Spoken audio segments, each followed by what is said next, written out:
चलो बच्चों, तो आज हम लोग मैथ्स में चैप्टर नंबर 7 कंटिन्यू करें। जो चैप्टर का नाम कोऑर्डिनेट ज्योमेट्री। देखो, इस चैप्टर में हमने पहली दो एक्सरसाइज देखी जिसमें हमने कोऑर्डिनेट ज्योमेट्री की डिस्टेंस फार्मूला समझी, उसके हमने सम्स किए। फिर रेशियो फार्मूला या सेक्शन फार्मूला समझी और मिड पॉइंट फार्मूला समझी, उनके सम्स किए हमने।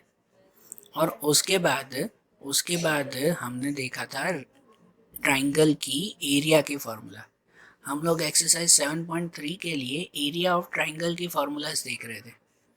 याद है ना, कल इसका एक ही सम हमने किया था कि जहाँ पर A B C equal to area अगर फाइंड करना हो ट्राइंगल का, so A B C equal to half और एब्सोल्यूट ब्रैकेट में x1 ब्रैकेट में y2 minus y3 plus x2 bracket में y3 minus y1 plus x3 bracket में y1 minus y2।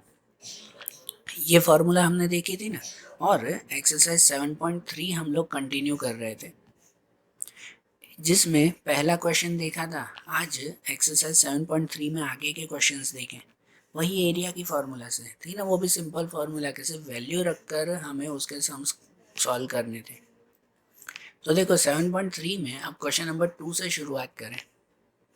इसमें ऐसा दिया हुआ है कि find the value of k for which the points are collinear and 7 minus 2 5 1 and 3 के।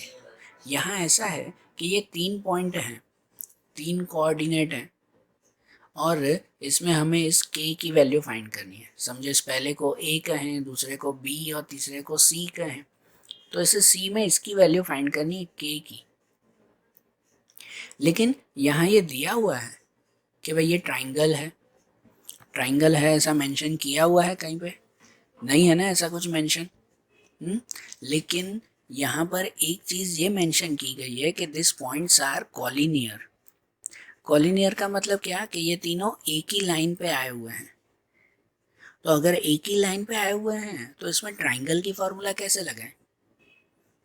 कैसे लगाएंगे? ये तो एक ही लाइन के 3 पॉइंट हैं। समझो ये ए पॉइंट ए, यहाँ पे कहीं पर पॉइंट बी, कहाँ पर नहीं पता है, आगे पीछे कहीं भी हो सकता है कि पॉइंट सी यहाँ पे एग्जैक्ट बीच में है, ये भी कंफर्म नहीं है कि 3 पॉइंट एक ही लाइन पे आए हुए हैं।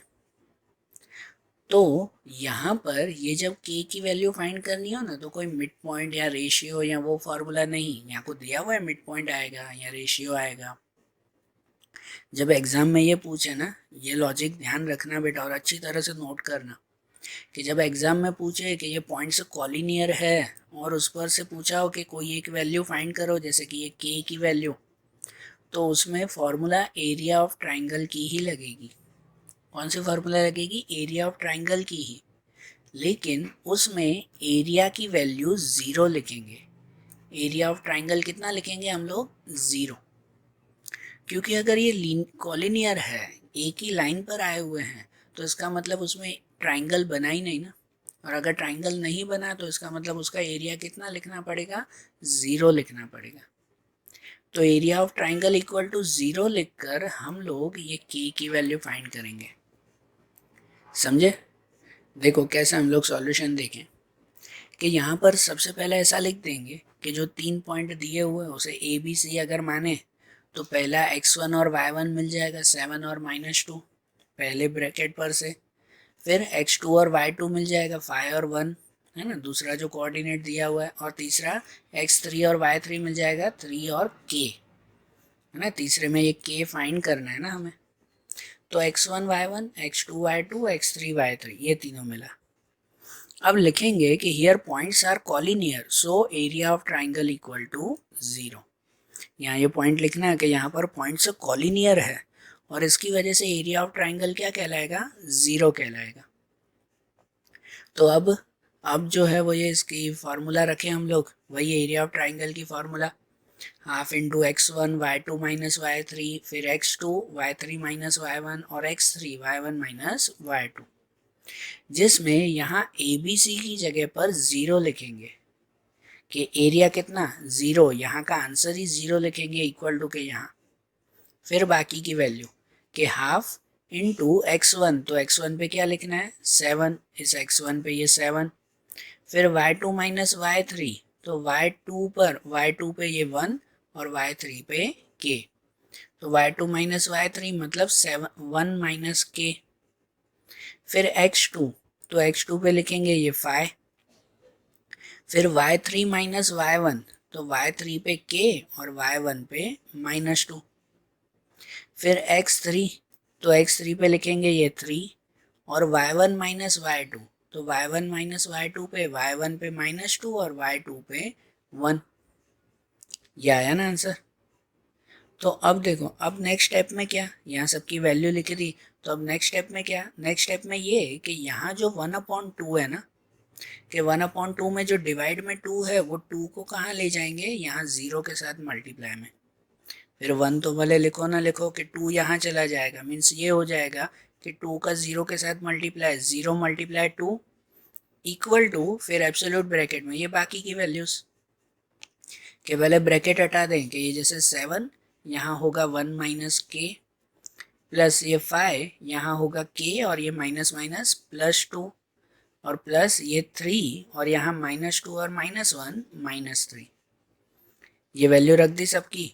तो यहाँ देखो ये 0 मल्टीप्लाई 2, तो 0 मल्टीप्लाई 2 ये 0 ही हो जाएगा। ठीक है, ये 0 हुआ और ब्रैकेट में फिर एब्सोल्यूट ब्रैकेट में इनका मल्टीप्लाई, जैसे देखो ये 7 का मल्टीप्लाई दोनों से होगा, समझ रहे हो, 7 का दोनों से मल्टीप्लाई, 7 को 1 से मल्टीप्लाई करोगे 7, 7 को k से मल्टीप्लाई करोगे -7k। फिर ये 5 का दोनों से मल्टीप्लाई, 5 को k से मल्टीप्लाई करोगे 5k, 5 को 2 से मल्टीप्लाई करोगे 5 2 ज़ा 10। और फिर यहाँ 3 और -3 का मल्टीप्लाई, तो 3 3 ज़ा -9। तो ऐसे हो गया ना सबका मल्टीप्लाई भी। अब यहाँ तो 0 ही रहेगा आगे एब्सोल्यूट ब्रैकेट में, इनमें जिनका प्लस माइनस होता है वो प्लस माइनस करेंगे। जैसे कि नंबर देखो, नंबर में ये 7, फिर 10 और -9, तो 7 + 10 17, 17 -9 तो 8। ठीक है, नंबर में आंसर क्या मिलेगा 8। और जो k की वैल्यू है ना, वो k की वैल्यू देखो -7 और +5k, तो -7k और +5k कितना बचेगा -2k। माइनस प्लस माइनस 7 में से 5 जाएगा तो 2k, बरोबर। तो यहाँ 0 ही। अब ये ब्रैकेट हटा देंगे, अब एब्सोल्यूट ब्रैकेट का काम नहीं है, तो ये क्या होगा कि जो -2k है वो -2k को इक्वल टू के यहाँ ले आएंगे, तो क्या हो जाएगा +2k और 8 यहीं पे कि 2k = 8। और अब अगर k की वैल्यू फाइंड करनी है तो 2 कहाँ जाएगा, डिवाइड में, 2 डिवाइड में, तो 2 डिवाइड में, तो k = 8 divide by 2 answer 4। Means k की वैल्यू क्या मिल जाएगी हमें, 4 मिलेगी। समझे ना। तो देखो जब भी ये कॉलिनियर दिया हुआ हो ना, ये रूल ध्यान रखना बेटा, क्योंकि एग्जाम में काफ़ी बार फिर स्टूडेंट कंफ्यूज हो जाते हैं कि कॉलिनियर में अब कौन सी फार्मूला लगाएं, रेशियो की, मिड पॉइंट की, क्या फार्मूला लगाएं, नहीं समझ में आता। तो ध्यान रखो बेटा कि जब भी कॉलिनियर हो ना, तो आपको एरिया ऑफ ट्राइंगल की ही फार्मूला लगानी है, जिसमें एरिया ऑफ ट्राइंगल पे क्या लिखना है, 0 0 लगकर फिर सॉल्व करना है। इसमें ना वैल्यू एक बार सही से रख दी ना ये सब, तो आगे खुद ब खुद सॉल्व होता जाएगा। फिर तो बस आगे स्टेप से चलते ही जाते हैं, आपको तो खाली वैल्यू एक बार सही से रखनी है पहले। आई ना बात समझ में। अब जैसे ये क्वेश्चन देखा ना, ऐसे ही क्वेश्चन 2 में सेकंड देखें, उसमें दिया हुआ है कि find the value of k for which the points are collinear. इसमें भी वही है कि ये कॉलिनियर पॉइंट्स हैं जिसमें ये 8 1 k और -4 और 2 -5 दिया हुआ है। कॉलिनियर का मीन्स क्या कि ये भी एक ही लाइन में ये पॉइंट्स आए हुए हैं, तो इसलिए इसमें भी एरिया ऑफ ट्राइंगल की फार्मूला लगाएंगे, और जिसमें area of triangle equal to क्या लिखेंगे, 0 लिखेंगे हम लोग। तो देखो इसमें भी सेम सॉल्यूशन कि सबसे पहले तीनों दिए हुए हैं, तो पहले पर से x1 और y1 मिलेगा 8 और 1, दूसरे पर से x2 और y2 मिलेगा k और -4, तीसरे पर से x3 और y3 मिलेगा 2 और -5। ठीक है, यहाँ पर भी लिखेंगे points are collinear, so area of triangle equal to 0। Collinear है तो एरिया ऑफ ट्राइंगल पे 0 रखें। तो अब इनकी वही फार्मूला, इस फार्मूला में जो वैल्यू रखते जाए ना, तो यहाँ ए बी सी पे रखेंगे 0, ये ए बी सी उसकी जगह पे क्या लिखा जाएगा, 0 लिखा जाएगा, इक्वल टू पहले ये हाफ, फिर फार्मूला वाइज x1 तो x1 पे लिखेंगे ये 8 और y2 minus y3, y2 minus y3 तो y2 पे ये -4 और y3 पे -5, -4 एंड -5। फिर x2 तो x2 पे लिखेंगे ये k, x2 पे k और y3 माइनस y1 तो y3 पे -5 और y1 पे 1, y3 माइनस y1 तो -5 और 1। फिर x3 तो x3 पे क्या लिखेंगे 2, x3 पे लिखेंगे ये 2 और y1 माइनस y2 तो y1 माइनस y2, y1 पे 1 और y2 पे -4। तो ऐसे ये सब की वैल्यू लिख दी ना हमने, समझ आई ना बात है। ये जैसे वैल्यू लिखी ना, तो अब नेक्स्ट इसको सॉल्व करें कि जैसे सबसे पहले ये जो 2 डिवाइड में है वो क्रॉस में जाएगा, 2 क्रॉस में जाएगा तो हो जाएगा 0 मल्टीप्लाई 2, 0 मल्टीप्लाई 2 कितना, तो 0 ही। यहाँ इनका ब्रैकेट हटा दें तो ये पहला 8 वही रहेगा, यहाँ -4 एंड -5 तो देखो पहला -4 यहाँ पर minus minus plus 5, minus minus plus 5 तो 5 - 4 कितना बचेगा 1 बचेगा यहाँ पर। दूसरे में ये k तो ये k वही रहेगा, यहाँ पर -1 एंड -5 ये -5 एंड -1 तो कितना मिलेगा यहाँ -6। फिर यहाँ पर 2 वही रहेगा और ये 1 और ये -4 तो ये भी माइनस माइनस क्या हो गया प्लस हो गया, तो 1 + 4 कितना बचेगा 5। ये वैल्यू मिल गई ना।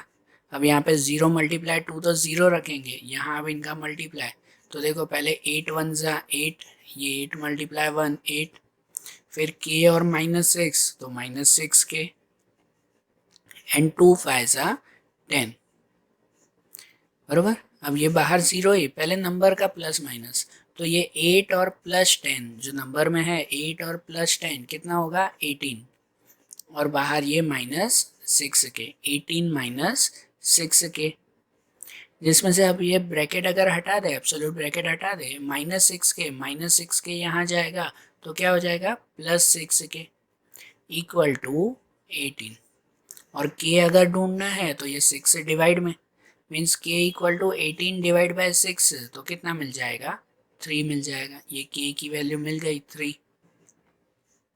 बराबर ना, है ना सिंपल। अब देखो ये एरिया की फार्मूला पता चल गई ना। अब आगे के सब सम्स, इस एक्सरसाइज के आगे के सभी क्वेश्चंस बस ये एरिया की ही फार्मूला यूज़ करनी है। तो मैं आपको क्वेश्चन समझा रहा हूँ, आप लोगों को वो सम खुद ट्राई करना, एकदम सिंपल वे में हमें ये सम्स करने हैं।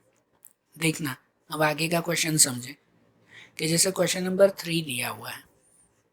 क्वेश्चन नंबर 3 ऐसा है कि find the area of triangle formed by joining the midpoint of sides of triangle whose vertices are 0, -1, 2, 1 and 0, 3. Find the ratio of this area and the area of given triangle. यहाँ क्या है पता है कि यहाँ पर अगर कोई एक ट्राइंगल दिया हुआ है कि find the area of triangle form by joining the mid points of sides of triangle, कि मतलब यहाँ पर ये एक ट्राइंगल दिया हुआ है, उसके अगर मिड पॉइंट्स हो ना, तीनों के अगर मिड पॉइंट हो तो मिड पॉइंट को ज्वाइन कर दो तो भी तो एक ट्राइंगल बनेगा ना। समझो ये नाम है, वो नाम ABC है, ठीक है, ABC ये नाम दिया हुआ है और उनके ये मिड पॉइंट्स हैं। ये मिड पॉइंट समझो, उस मिड पॉइंट के नाम हम लोग लिखते हैं PQR, कोई भी नाम लिख दो ना PQR उसके नाम। तो हमें ना इस मिड पॉइंट का एरिया ढूंढना है, ये एरिया मिड पॉइंट की हमें वैल्यू फाइंड करनी है, तो इसका एरिया ढूंढना है। लेकिन जो कोऑर्डिनेट दिए हुए हैं ना, वो कोऑर्डिनेट ये जो 3 दिए हुए हैं वो तो ABC के दिए हुए हैं, लेकिन हमें एरिया ढूंढना है PQR का। तो अगर इसका एरिया ढूंढना है ना तो हमें क्या करना होगा कि सबसे पहले ये PQR की वैल्यू ढूंढनी होगी। कैसे वैल्यू ढूंढनी होगी, तो वो वैल्यू ढूंढनी होगी इसके मिड पॉइंट की फार्मूला से। समझे, यहाँ ट्राइंगल में एरिया की फार्मूला लगानी है लेकिन उससे पहले मिड पॉइंट की फार्मूला भी यूज़ करनी है।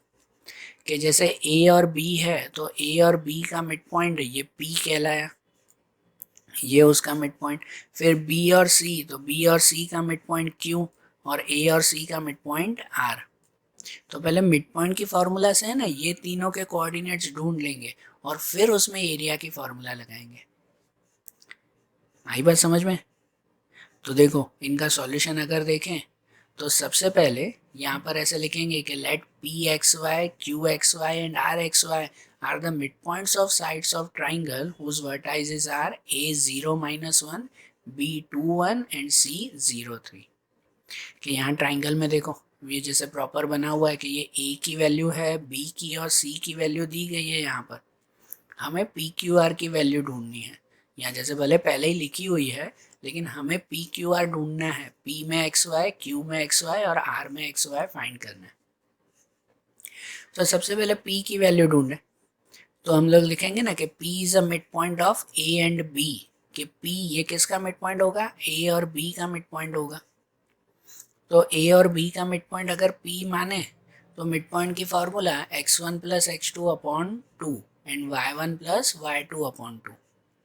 तो x1 x2 पे क्या लिखेंगे? x1 x2 पे 0 और 2 है ना, ये 0 और 2, और y1 y2 पे क्या लिखेंगे? -1 और 1। तो ये मिड पॉइंट का अगर सॉल्यूशन करें, अब तो ये पता है ना आपको सॉल्यूशन कैसे करना है। इस फॉर्मूला से अगर सॉल्यूशन करें तो हमें x1 और x और y की वैल्यू ये कितनी मिल जाएगी? 1 और 0। मतलब जो पहले p की वैल्यू ढूंढनी थी वो p की वैल्यू मिल जाएगी 1 एंड 0। ये मिल गया ना हमें मिड पॉइंट, बराबर ना। अब ऐसे ही दूसरे पर जाए तो दूसरा अब r की वैल्यू ढूंढेंगे। पहले r ढूंढा हुआ है, कोई बात नहीं, है ना। यहाँ पर r पहले ये लिखा है, यहाँ नीचे लिखा है। आप लोग भले यहाँ q लिखो, कोई बात नहीं, हमें ढूंढने तो वो 3 पॉइंट ही हैं। कि अब r की वैल्यू ढूंढेंगे जिसमें लिखेंगे कि r is a mid point of b and c। कि ये b और c का मिड पॉइंट ये r लिखा है ना ड्राइंग में।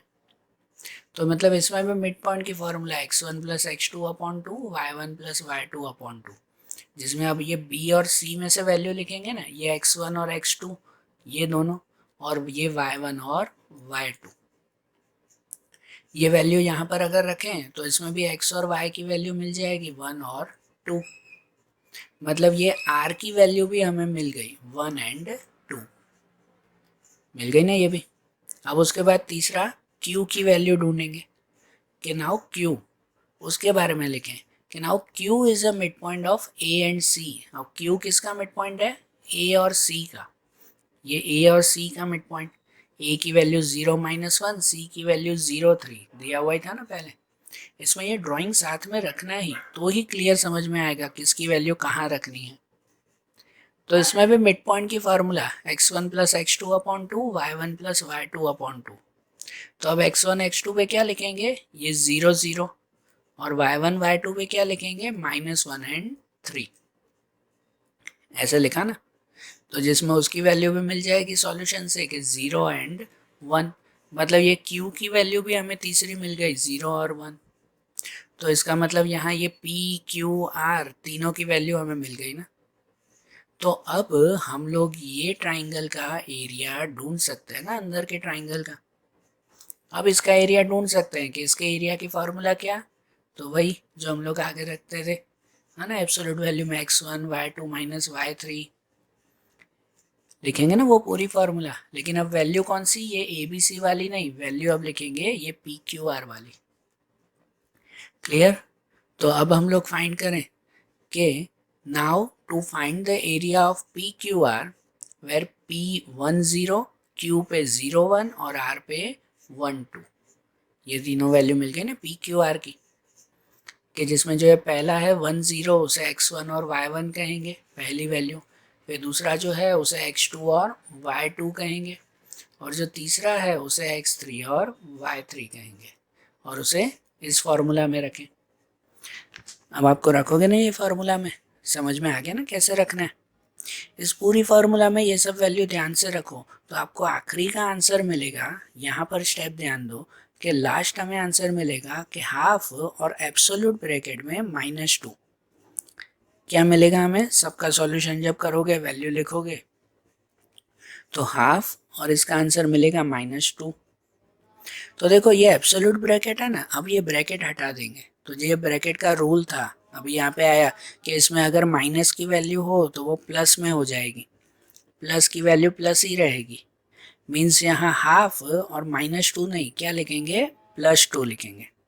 हाफ मल्टीप्लाई 2, तो ये 2 कट, बचेगा सिर्फ 1। मीन्स PQR का आंसर हमें क्या मिल जाएगा, 1 मिल जाएगा। समझे? देखो सब में लगानी यही एरिया की फॉर्मूला है। इससे पहले यहाँ मिड पॉइंट हमने ढूंढा था, तो वो ढूंढ के फिर हमने ये फाइंड कर लिया। समझ आया ना? अब इनमें ही एक और क्वेश्चन भी था ना, इसी में एक और क्वेश्चन भी था कि आपको ये पूरा ट्राइंगल ABC और PQR का रेशियो भी ढूंढना था ना रेशियो। तो जिसमें आपने PQR का एरिया तो ढूंढ लिया ना PQR का एरिया। अब रेशियो ढूंढने के लिए आपको दूसरा कौन सा, अब ABC का एरिया भी ढूंढना पड़ेगा। मतलब यही एक ही सम में दूसरी बार फिर से एरिया की फॉर्मूला है ना। फिर से ये हमें एरिया फाइंड करना होगा कि now to find the area of ABC, जहाँ पे A की वैल्यू 0 -1, B की वैल्यू 2 1 और C की वैल्यू 0 3। अब ABC का एरिया, जिसमें ये जो पहला है उसे x1 और y1 कहेंगे, जो दूसरा है उसे x2 y2 कहेंगे और तीसरे को x3 y3 कहेंगे। और वही फिर से यहाँ पर रखेंगे हम लोग वैल्यू, ठीक है ना। फिर से उस एरिया की फार्मूला में वैल्यू रखें। अब ABC की वैल्यू, ये वैल्यू रखनी है। ये जो वैल्यू इसमें रखेंगे तो अब फाइनल आंसर इसका क्या मिलेगा, आपको 4 मिलेगा।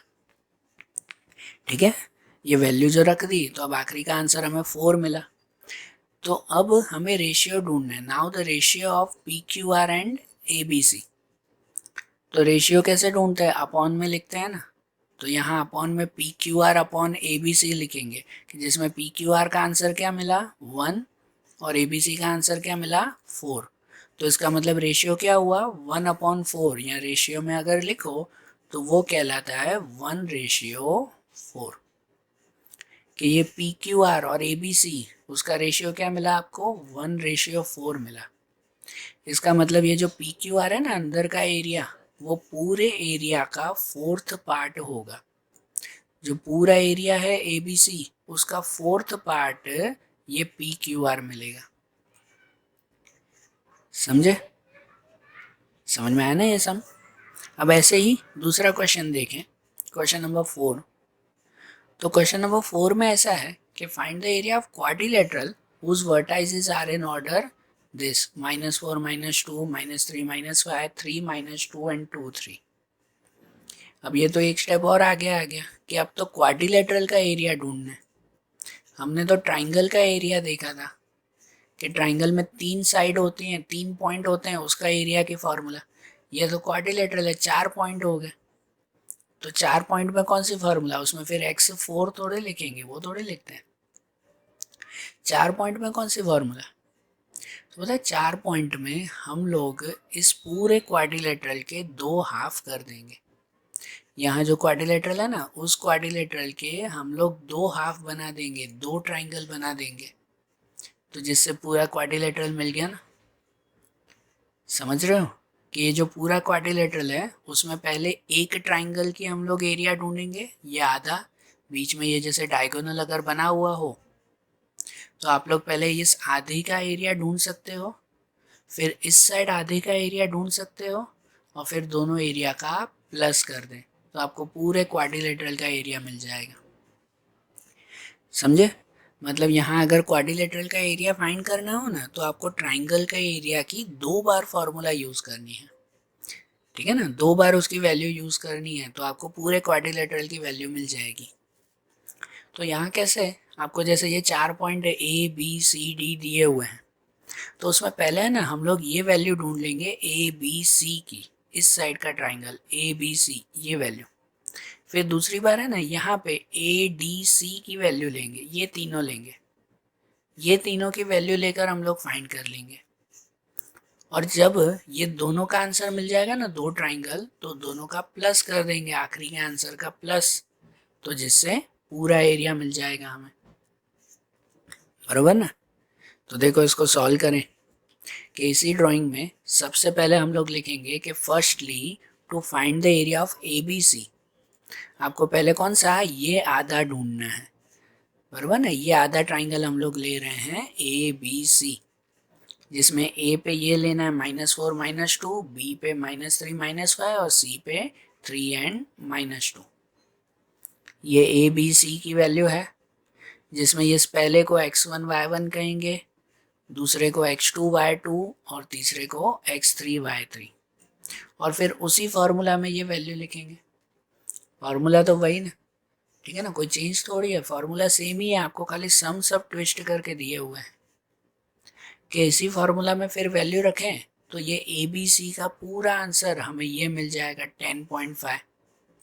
रखोगे ना इसमें, ये सब वैल्यू सॉल्व करोगे ना आप, तो इसके सॉल्यूशन से ये मिल जाएगा 10.5, ये ABC का आंसर।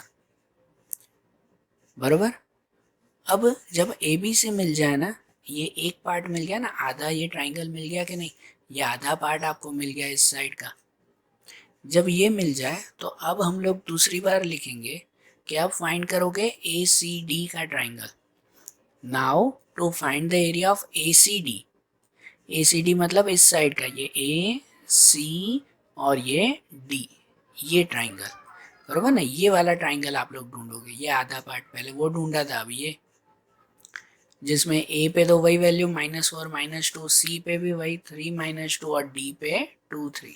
आप भले आगे पहले D फिर C लिख सकते हो, ये तीनों पॉइंट आगे पीछे चलेंगे, फिर उनकी वैल्यू भी वही बताओगे आप लोग कि x1 y1 ये मिला, x2 y2 ये मिला और x3 y3 ये मिला।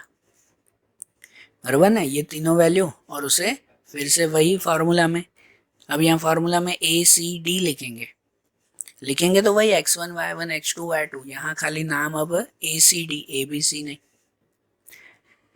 इसमें भी ये सभी वैल्यू जो रखें तो इसका पूरा आंसर मिल जाएगा ये 17.5। ये मिला ना आंसर 17.5, ठीक है ना। सेम वैल्यू इसमें भी रखेंगे। जब ये मिल जाए ना आंसर, ये आंसर मिल जाए ना, तो उसके बाद अब दोनों का प्लस कर देंगे।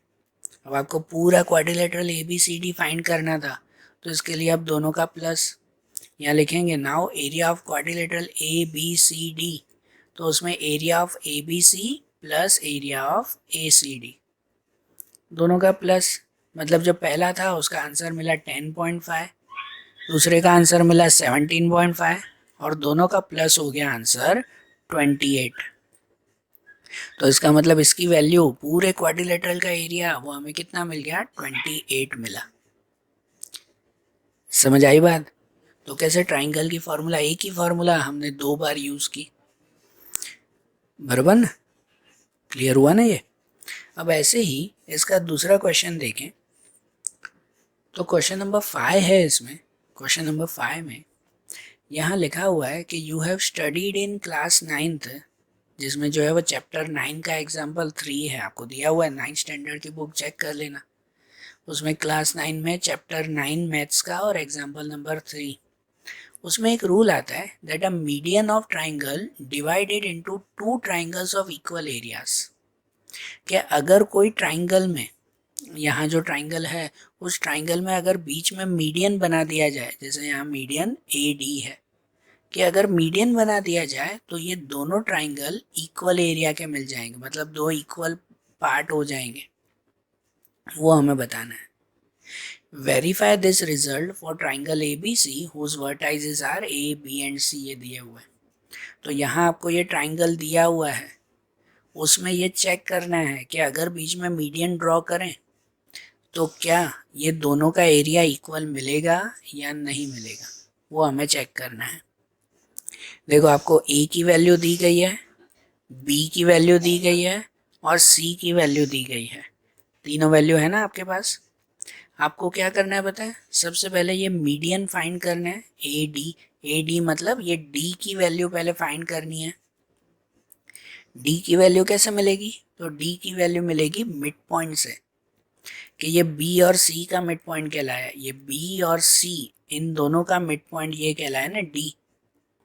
तो पहले ये D की वैल्यू हम लोग फाइंड करेंगे, और जो D की वैल्यू मिलेगी ना हमें, इन दोनों का मिड पॉइंट, ये जो D की वैल्यू हमें मिलेगी, उसके बाद ये दोनों ट्राइंगल एक एक करके फाइंड करेंगे।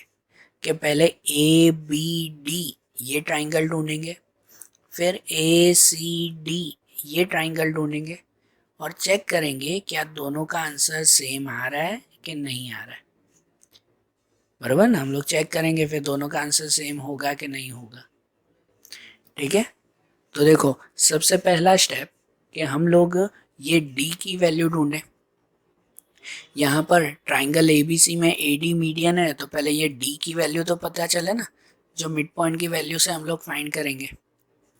यहाँ लिखेंगे कि here AD is a median, so D is a mid point of B C, कि ये डी वो बी सी का मिड पॉइंट है, जहाँ पर b की वैल्यू ये है -3 और 3 और -2, और c की वैल्यू ये है 5 और 2।